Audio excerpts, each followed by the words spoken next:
Anyway, thanks for coming back. Ladies and gentlemen, Emmy-winning actor Rob Paulsen. Give it up. Nice to see you guys. Howdy. Thank you again. Hey, man, how are you? Good to see you. I have to thank you for joining me on Comic Book Central not too pleasure. long ago. That was amazing. We talked about your new book. I wanted to mention your new book, your memoir. Yes. Voice Lessons. That's going to be out October 8th. That's going to be available October 8th. So interesting. I mean, we talk about all the different characters. Oh my goodness, Pinky from Pinky and the Brain. Yes. Yakko. Yes. Your Teenage Mutant, your multiple I Teenage am. Mutant I'm Ninja Turtles. 50% of the Ninja Turtles and one middle-aged guy from Flint, Michigan. If I live to be 100, I can knock them all out. And you're directing Teenage Mutant Ninja Turtles. I am. I'm the voice director. Thank you. I'm the voice director on Rise of the TMNT, which is now on Nickelodeon, and I really enjoy that whole aspect of the process. I've been a hired gun for 30 years, and this is a whole new thing for me. Just like writing the book, it's just really a blast, Joe. Okay, that walks me right into the question then, because we know you as voice actor. I mean, you probably hear people all the time saying, "I grew up with you. You're part of my childhood." And sometimes they say they threw up with me. Depending how young they were or Yes. old they were. Mm-hmm. I guess it depends on either one of those. But this is a whole different side of you now. Yeah. So, talk a little bit about approaching writing a memoir. Had you always wanted to do this? Actually, no. In fact, I'd had very kind fans, and I always accepted the compliment and the spirit in which it was given, who would say, "Oh my God, you've done this and you've done that." Voice of my childhood, with my, acting pals, and very, very kind, wonderful people. But I honestly thought, I don't draw them, I don't write them. I'm good at my job, but I'm a part of the character. But it is a deeply collaborative effort, and so the characters are famous, and I'm fine with that, and my ego's fine with that. I get it. However, and by the way, I thought the last thing the world needs is another celebrity Hollywood bio, especially from a non-celebrity. And it's not false modesty. I'm good at my job, but I'm not famous. That's changing, thanks to nice people like you, but I also didn't have a story that was particularly compelling, I don't think. I had a great childhood. I love my siblings. I miss my mother every day. I miss my dad about once every 6 weeks, and he would totally get that. And I've been married to the same woman for 35 years, and I have a great, thank you. I have a terrific kid. I work with people I choose to have as my friends. I haven't done 14 trips to rehab. So I didn't, what's to write about? However, once I got diagnosed with throat cancer, I thought, if I get through this, depending upon the outcome, this might be an interesting story, a compelling story. Okay, and so that's when the gears started turning to do that.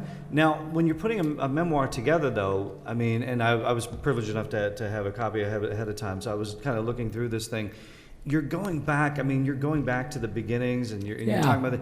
Had you been keeping a journal this time? Like, how do you... Just up here. Okay, Yeah. Straczynski was the same way with his. He said it's just... Is that right? All this stuff came out. That's exactly right. I had this wonderful co-writer, Mike Fleeman, who is a pro. That's all he does is write books, and teaches at Cal State Northridge as in the journalism department. And my publicist put the two of us together. We hit it off, and it was essentially like being shrunk for about a year. And you have a really great writer who knows how to ask the right questions. And he would ask me things, and I'd say, "Oh my God, that reminds me of this." And, "Oh yeah, I worked with Little Richard. Oh my God, I worked with, Carol Channing. And oh, I did this with so-and-so." All these things that I remembered when my memory was jogged. And he took them all down and compiled it in a much more readable, entertaining fashion. And it was exactly like Mr. Straczynski said. It's just kind of like, oh my God, that's a pretty remarkable life. Yeah.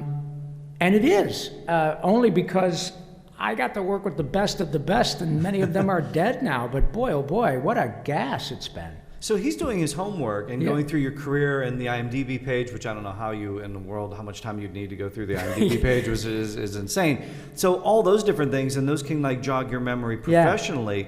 But how do you go back through the recesses of time and just remember all those things as a kid and all like how do you, or are those just so much part of your DNA? Because honestly, I mean, we try to think of things we did when we have like vague memories, but not enough to write. Well, no, and I think all of us we all have epiphanal moments in our lives that are quite remarkable, and sometimes they're good and sometimes they're bad, and same with me. I had memories of both my parents, whom I love dearly, but I had a bit of an issue with my dad. Surprise, a lot of people have issues with their dad. And the fullness of time, you get back and you realize that your parents did the very best job they could with what they had. History, it turns out, whether it's personal or global, is contextual. We look back and we say, how on earth did people do A, B, and C? Well, it's context, and the same thing with parents. They did the best they did, and they did a great job. I haven't ended up in prison yet. My siblings are all doing well. Yeah, day's not over. But there were some moments that were pretty difficult. It turns out, though, that there were very important moments, looking back, in what got me to this point. And it's not different than anybody else. We all end up where we are, a sort of the sum of the parts of our lives, trying not to get too existential, but I'm not any different. But in terms of being creative and ending up with this incredibly fortunate career, sitting here with all these lovely people at this moment, all of those things conspired together, whether it was to prove my father wrong about something, or I'll show my parents that I'm the oldest in the family and all of that stuff. So it was important. And again, the context is important. If anybody is remotely interested in what I have to say, then the context is important. And having a professional writer that knows how to dig and which things are important, which buttons are important to push, and he knows that I kind of go, oh man, that's a tough one. Yeah, I know, but we got to talk about this, because if it sets up blah, blah, blah, blah, blah. And it was really an amazing experience. Fascinating. I really encourage all of you at one time in your life to write your own book. To write a memoir. Yeah, and it really is. Whether or not you get it published, and we went through the same experience, 30 different letters for about a year and a half, finally got a bite at a wonderful publisher, small publisher in New Jersey. But the experience was quite cathartic, as you can imagine. But it also, everybody's got some pretty incredible circumstances that they go through in their lives. We all have periods in which we think there's no effing way I'm going to make it through this. Divorce, disease, money, losing a job when you just bought a house, whatever. We all go through it. My experience is no different than anybody else's, but in the context of what I do, it was important, I think, to tell all of that, because I think there is a feeling from people who are civilians, that those of us who are fortunate enough to cultivate anything resembling success or celebrity, that I think there's a feeling that, wow, what a great gig. I want his life. And by and large, I wouldn't blame you. It's a lovely way to live. I go to work every day and get paid to do what got me in trouble in high school. Okay, you walked me into that. That was you, growing up, you were a class clown. Well, yeah, but I wasn't dangerous. I probably imitated my German teacher. I didn't say you were a class vandal. Right. Yeah, I didn't live in a van down by the river or anything like that. But you were the snarky kid. A little bit. I was probably a lot like Raphael. I was a bit of a smart ass and all of that. But I also had really glorious teachers who are cited in the book as well, who took the time to say, you know, when we peel back the fact that you're a bit of a smart ass, you're a really good singer. And your instincts are excellent at 14, 15. Your improvisational skills musically are excellent. So my choir teacher, Miss Mawby, said, Robert, I think you should learn to read music. And it's a lot of work. And I was like, I don't want to play hockey. I want to be in a rock and roll band, all those things. I'm telling you, Mr. Paulsen, you really should learn to read music. And I'll be goddamned if she wasn't right. And I had the good fortune to tell Miss Mobby before she went to that great podium in the sky that, Miss Mobby, you have no idea how prepared I was for this show I did called Animaniacs, because I knew how to read music. And little did I know at 14 or 15 years old that 20 years later, I'd be in a position where I said, I am so ready for this job. It's a lot of music, I can read it, I can improvise in it, and I can sing in character. All of that was as a result of my own drive, but people taking an interest, and me, I think, not being stupid enough to turn them away. I'm grateful that part of me listened. But yeah, I didn't get thrown out. It was the typical report on my report card was like, Rob is a very nice young man, very bright, but doesn't pay enough attention. So much potential, but only if he'd apply himself? Lots of potential, but he doesn't apply himself. Of course. You may have described, I think, everybody. Everybody. This year. We all did that. So hit that one. I think it's important, again, and all of this is being couched in this circumstance that I'm just flattered that anyone pays attention to what I have to say. But if they want to, then I feel like I need to show them that, hey man, everybody's creative. Everybody has their shit. Everybody goes up and down. Everybody.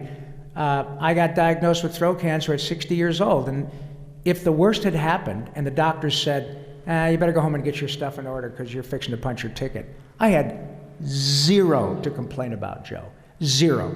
All of these lovely people and millions of others, and often people whom they know who are not here, might like the work that me and my friends do, but a lot of them know people and have experienced cancer firsthand.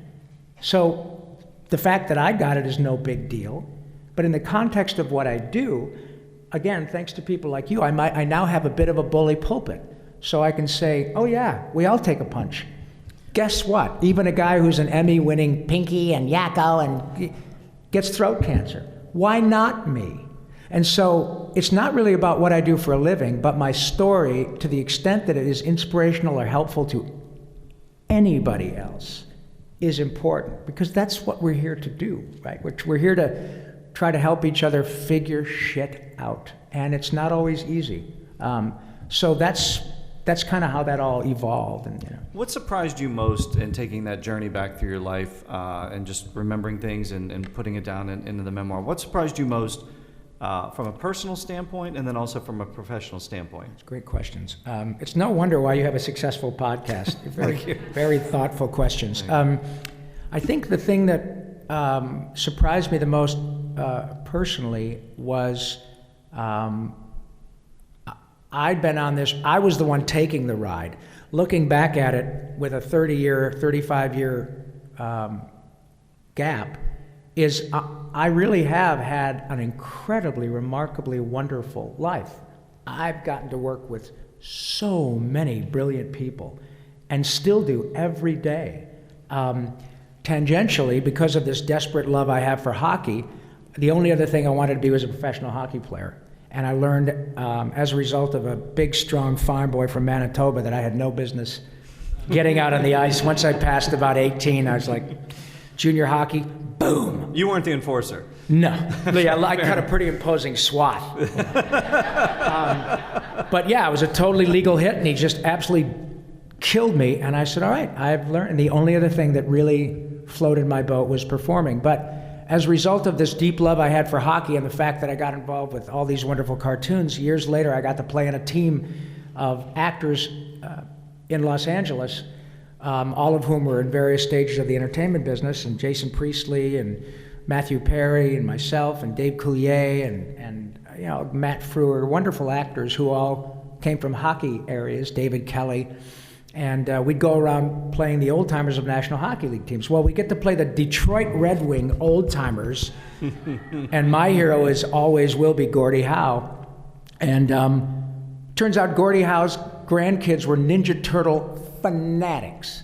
So I'm playing hockey at Joe Louis Arena with Gordie Howe because his grandkids love Ninja Turtles, and the first shift on the ice, he trips me and sits on me and puts his stick across my neck and says, "You effing turtles aren't so tough." And that's Gordie Howe, yeah. Mr. Hockey. And my parents were there. and it blew their minds. And I got to know Mr. and Mrs. Howe very, very well. So it cut to a few years later after this wonderful relationship I got to have with Mr. and Mrs. Howe. My father had a mild heart attack and lived in northern Michigan, not far from where the Howes did. And I was coming home from a signing thing at a Warner Brothers store, and I thought I'd stop off and visit my mom and dad. So this is informing this, what surprised me about my life stuff.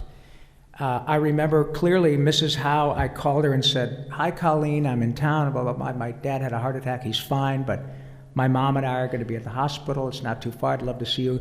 "Well, hi, honey. Gordie's out of town at the moment at a card show signing stuff, but I'll be here. I'll come on over." And she sat with my mother while I went to do this procedure with my dad and be with him. And as I left, she hands me a copy of a book they wrote together called And How, about their lives as Mr. and Mrs. Hockey. And she said, "Don't open it until you get on the plane. There's a surprise for you." And the last photo in the book is of me and Gordie. Oh, nice. Now, again, context. I was born in Detroit. I'm 63. I have my Red Wing hat on. My email address is redwing number 9, right? You can, I don't even know if you want to call me, fine. If I don't respond, it's because I'm too stupid to know how to work it.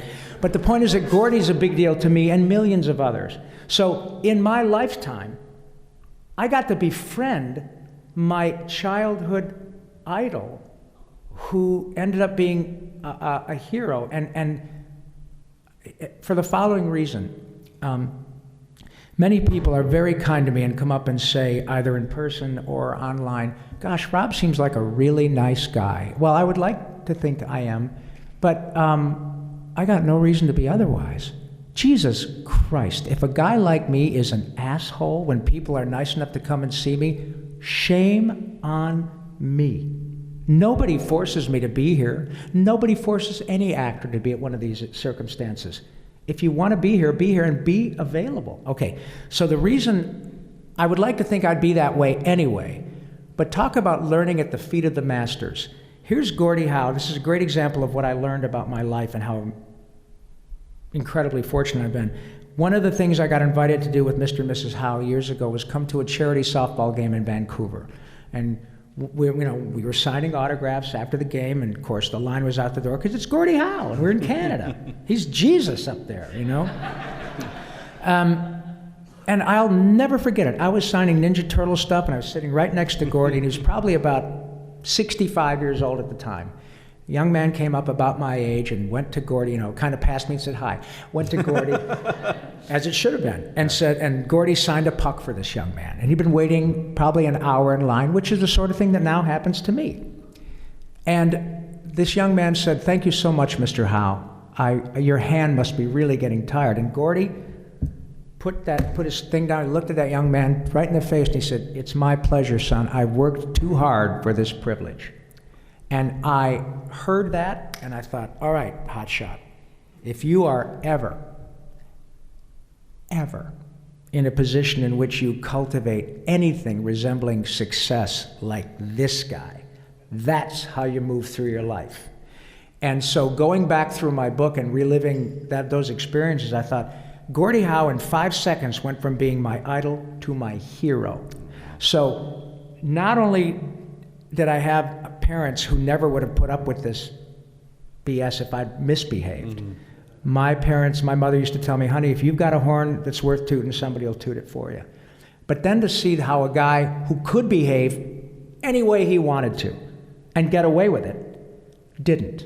He took the time to look at every person in the eye, shake everyone's hand, hug everybody, listen to the 1,000th time about how important his life was to other people with utter grace and kindness. And I really wish that everybody who does what we do gets a chance to have somebody like that in their life, to show them how you behave if you're lucky enough to be in this position. So that was probably the biggest thing about my personal life, that I went back and said, wow, this guy had a profound effect on the professional Rob. And the other part of your question was about, what about my work? Personal and professional. So yeah, what's so personally and professional? So personally, that was the most deeply epiphanal moment, because I never miss an opportunity to take stock of how lucky I am at this moment to be talking to this young man or this young woman with cat ears on their head or, a blinking suit. I'm going, I can't believe that this young man has stood in line for an hour to hear me say, Narf. It's glorious. By the way, where did Narf come from? It was just thrown in by the writers as like this sort of Tourette's-like response that Pinky has. Okay, I wasn't sure if that had any Narf, egad. Deep significance or anything like that. Maybe we could crack the code. Professionally, I would have to say, and forgive my rambling, but you asked. They don't call me Yakko for nothing. I bring the Q's, you bring the A's. Thank you. Professionally, I think I have to look back and say the friendships that I've gotten to make along the way with people who have turned out to be Maurice LaMarche, Frank Welker, Tress MacNeille, Tara Strong, Jess Harnell, Carrie Elwes, Ron Perlman, on and on and on, over and over and over. Seth Green, Sean Astin, Kevin Conroy, people I can call on, Nancy Cartwright, Dan Castellaneta, all these people I've known for 40 plus years in many cases. Tress MacNeille I met when she was a cocktail waitress and struggling. And she's now unquestionably the most profoundly prolific voice actress in the history of Hollywood. Period. End of story. That is the best part of my professional career, because I've grown up with all these people. And if you put our collective IMDb's together, they beat the daylights out of anybody in showbiz. And they're all on your podcast. They're all on my podcast, and I can call them all up. Go on your podcast app, Talking Tunes with Rob Paulsen. Basically it's the history of the nation. And that is the most glorious aspect of my career, because I can hang out with people that I would want to just listen to, because they're so talented, and they're the nicest, most down-to-earth, unassuming people, because we all get, and I'm speaking on behalf of all of them, we all get how lucky we are, you guys. Virtually everything that all of us do collectively is about joy. It's about happiness. So whether it's Kevin Conroy or Mark Hamill or Tress or Tara, every time one of those actors opens their mouths, it does nothing but make people smile. Often it's as a result of what those characters meant to them when they were going through impossibly difficult circumstances. And that is the best part about going to see all of you collectively at these events. They're so ubiquitous now, they're popping up like zits on a 12-year-old, But how glorious. If I were to die right now, it'd be very inconvenient. Don't, yes. Be very inconvenient for you, but we got to wait till we're done. We got to wait till we're done, at least. Let me get through this. But, oh my God, I have gotten to see the glorious effect of these characters. Yeah. It's so beyond, Joe, a paycheck or a ratings point or an action figure. These characters affect people in a deep, wonderful manner. Yeah. At the very least, joyfully, and at the very most, like life-saving. And not my words. And it's not just me, it's all of us. So I am in this incredibly glorious position in my life in which I'm old enough to have experience and credibility with millions of people, but young enough to travel around, and this is exhausting. But it's exhausting because I go home every single weekend from one of these beat from saying thank you. What a great way to move through your life. We talk about the character's impact on everybody. I'm going to work my way down to the crowd. We're going to get some questions from that. Great. As I work my way down, though, I think the first voice lesson in voice lessons, and as I'm working my way down, if you can just tell us what that is I think the first voice lesson is listen to your wife, correct? Oh, yeah. Okay, so tell us why we should always listen to our wives. Yeah, I also learned that my wife's 3 favorite words are not I love you. Her 3 favorite words are no problem, honey.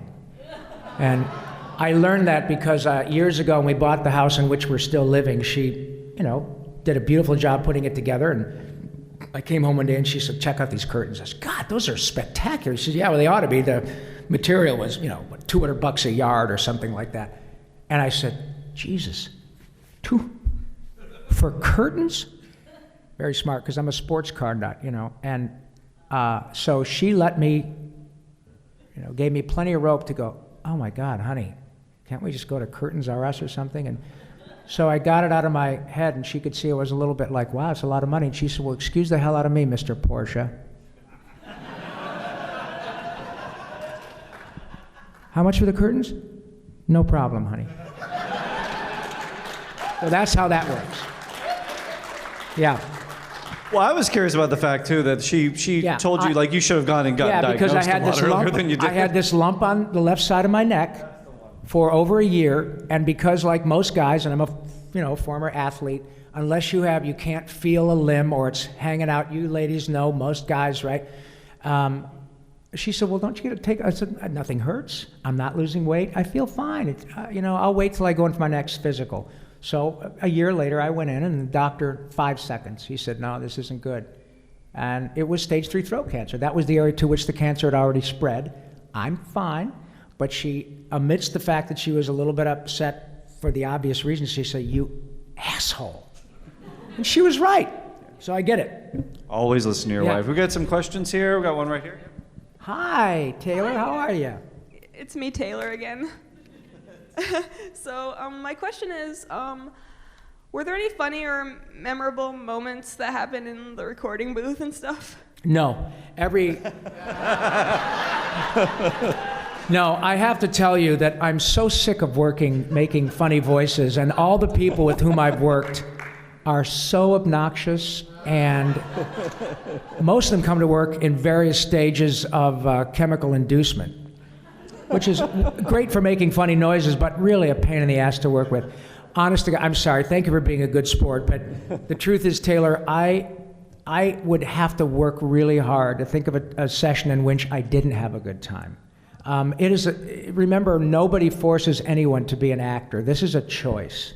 There are very few people I would submit who end up at the end of their high school or college careers, their parents say, okay, now you're going to go into show business, right? Never happened. So it's all been a glorious ride. But thank you for your question, sweetie. Thank you. Adam, what's up, bud? Hey, Rob, how you doing? Well, I'm disgusted that you continue to get handsomer as I get older, so knock that shit off. It's the added facial hair. It covers up more of the face, so it makes me appear handsomer. This is more than a question. I just want to shine on Rob a little bit, because I think he kind of minimizes, he said, well, we do the funny voices and we're a part of the process, but I think, Rob, you're one of the most wonderful people that I know. Thank you. And you were very personally kind to me when I got my diagnosis, and I had no idea you were going through any of this stuff. And, it's just one of the most joyful days I have is anytime I get to be with you. So thank you, my friend. I just wanted to say that. And then, go ahead. Thank you.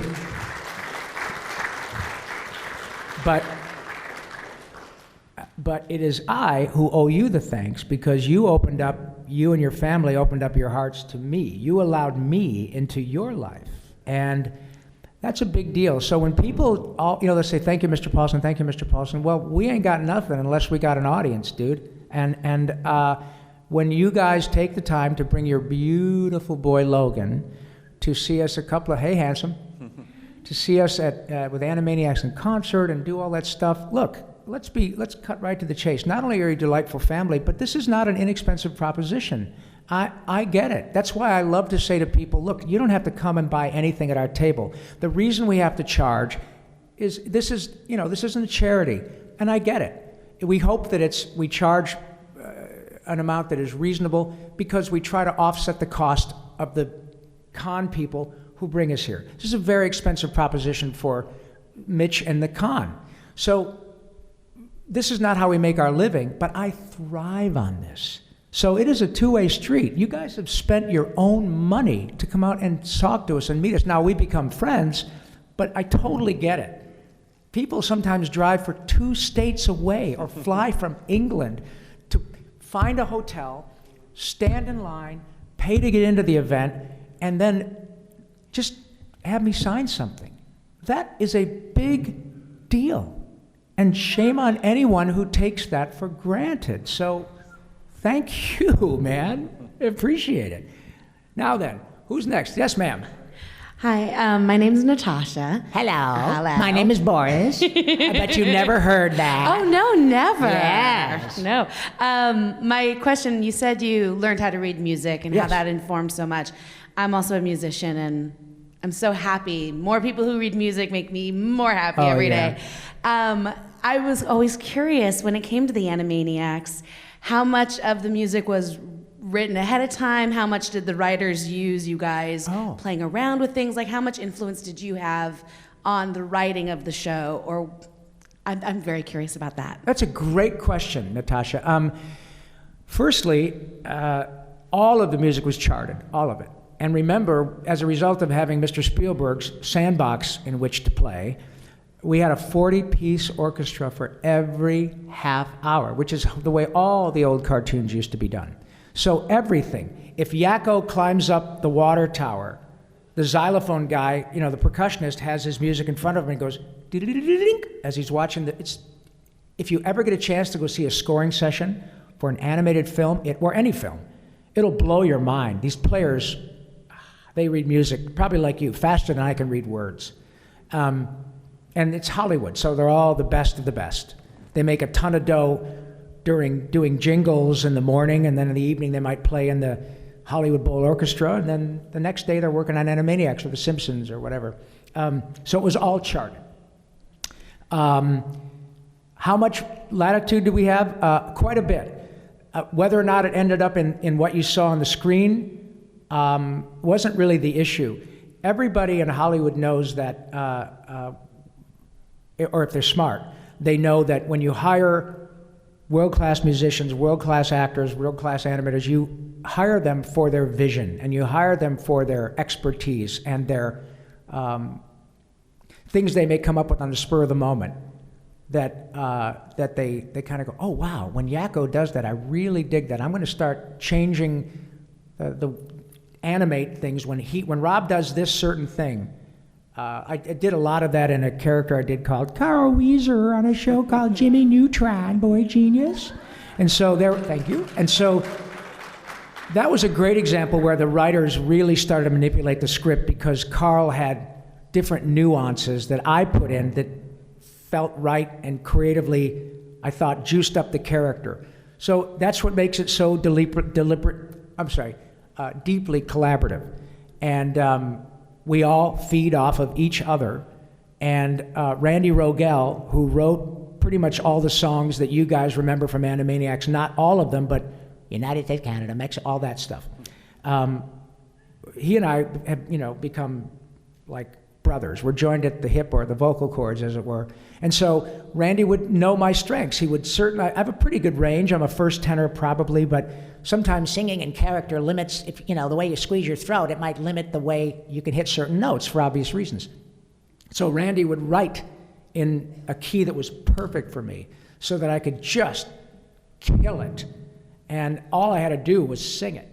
And look, like I said, it's not false modesty. I'm good at my job, but I live in Hollywood. You can throw a dart and hit a good singer. You can throw a dart and hit a great cellist, in the context of musicians, but you can't throw a dart and hit somebody who writes that. That's incredible.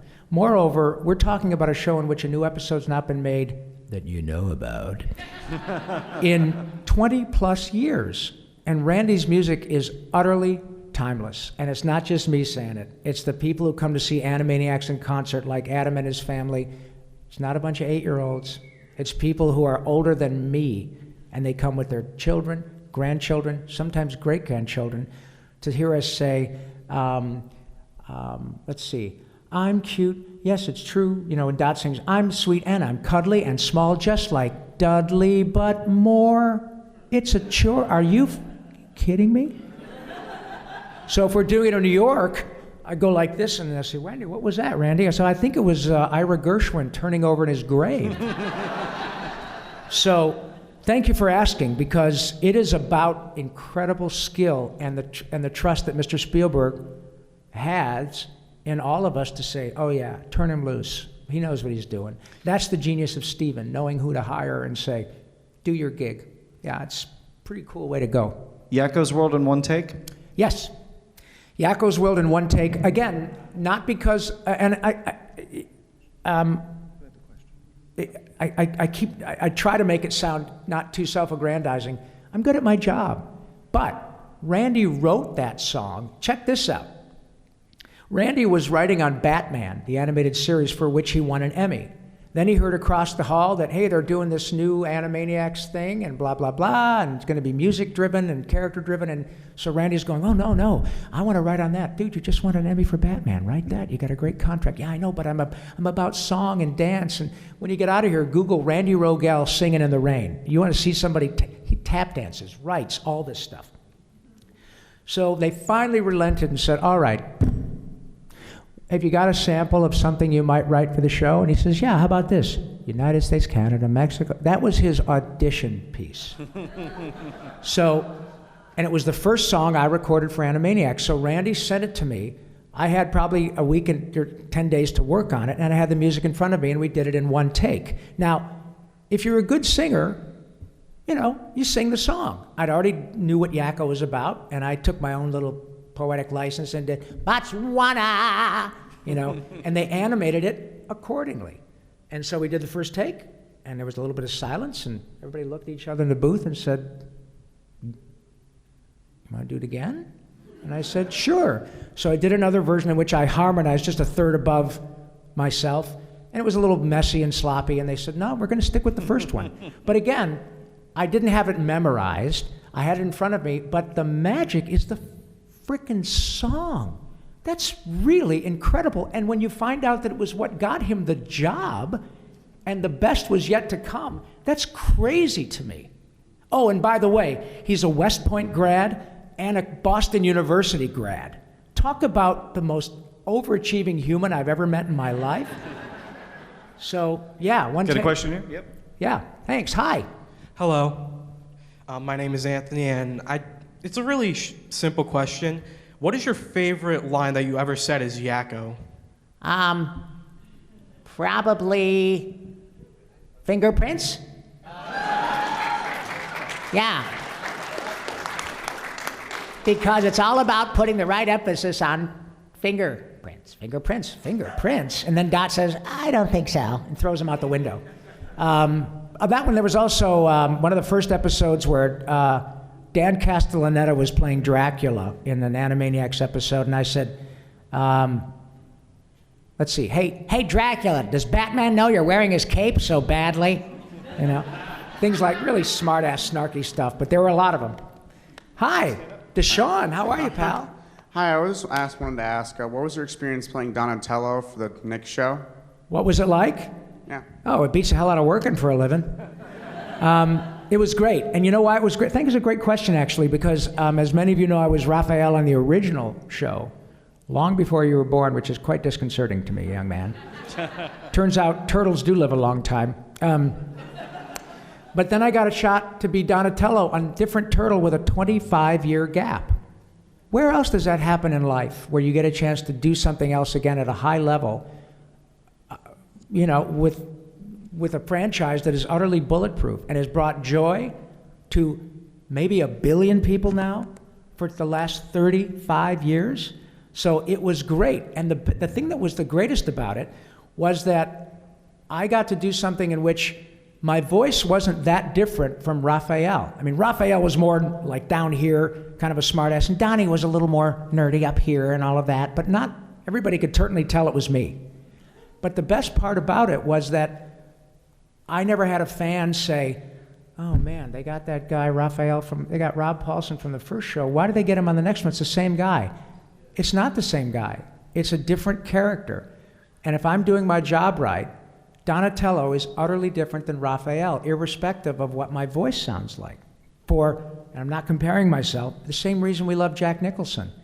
Jack sounds like Jack in everything, but he's a wonderful actor. So whether you see him in Easy Rider or One Flew Over the Cuckoo's Nest or The Postman Always Rings Twice or Batman, it's about acting and creating the character. And you know that everybody bought Donatello in that context again. Didn't matter that it was me. I did a good job. And that's what it's about. It's about acting. That's why I was telling you earlier that the reason characters have a shelf life, or the reason a guy like Rob can go from one turtle to another 25 years later and not have a bunch of zillions of turtle fans go, I'm not going to watch that. It's the same guy. Why don't they just replace everybody? I, as a result of wonderful writing, I got to do my job. And so people bought Donatello. They didn't think that it was Rob, that's the best part of that experience. Great question. Thank you. Hi, How you doing, handsome. Rob? Nick. Hi, Nick. I was wondering, as you always say, with voice acting, it's little V, Large big A. Yep.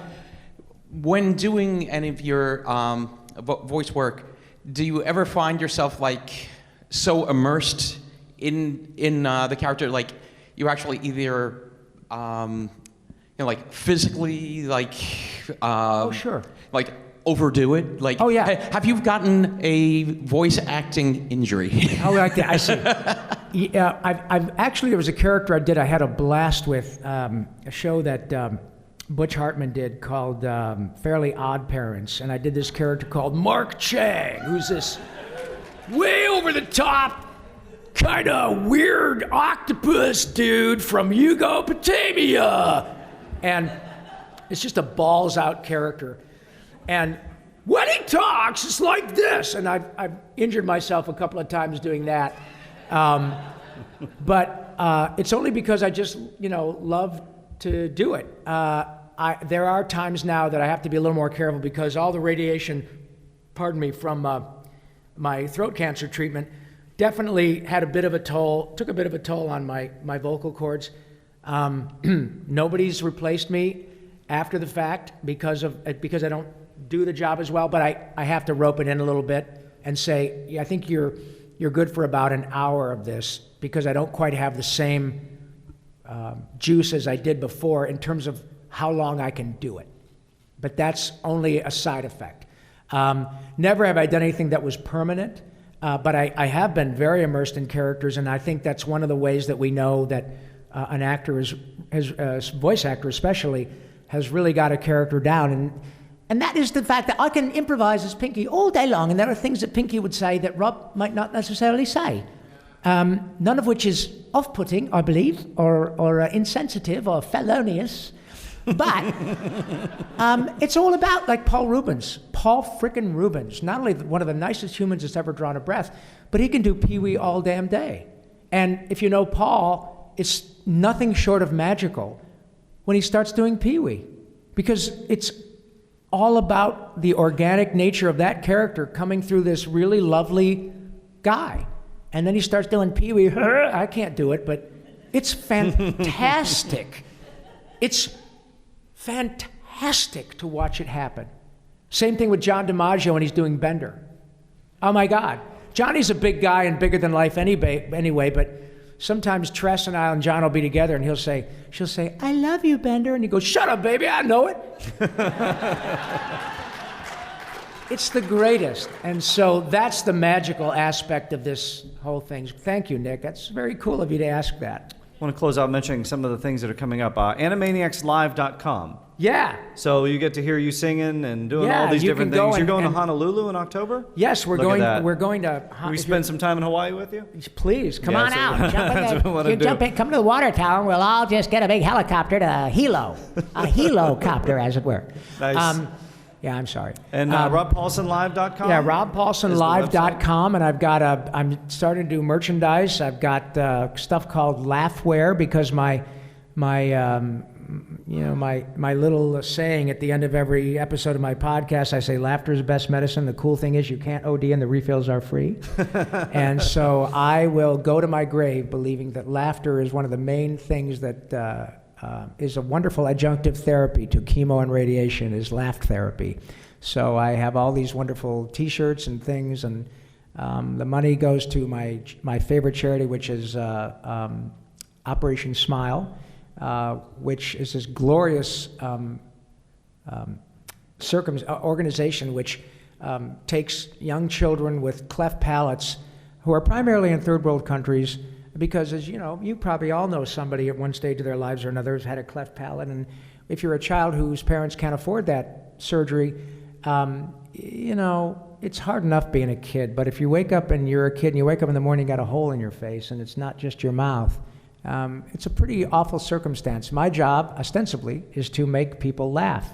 And even though, it's supposedly children's TV, so I have hooked up with this wonderful charity and other wonderful actors, much more influential than I, but we all have the same desire, and that is to help these children get, their holes sewn up so that they're not literally kind of tossed to the sort of dustbin of their respective third world countries. So in the hands of a skilled maxillofacial surgeon who donate all their time, it takes about $300 worth of stuff, suturing material and a couple of needles, and these folks literally are able to make these people smile.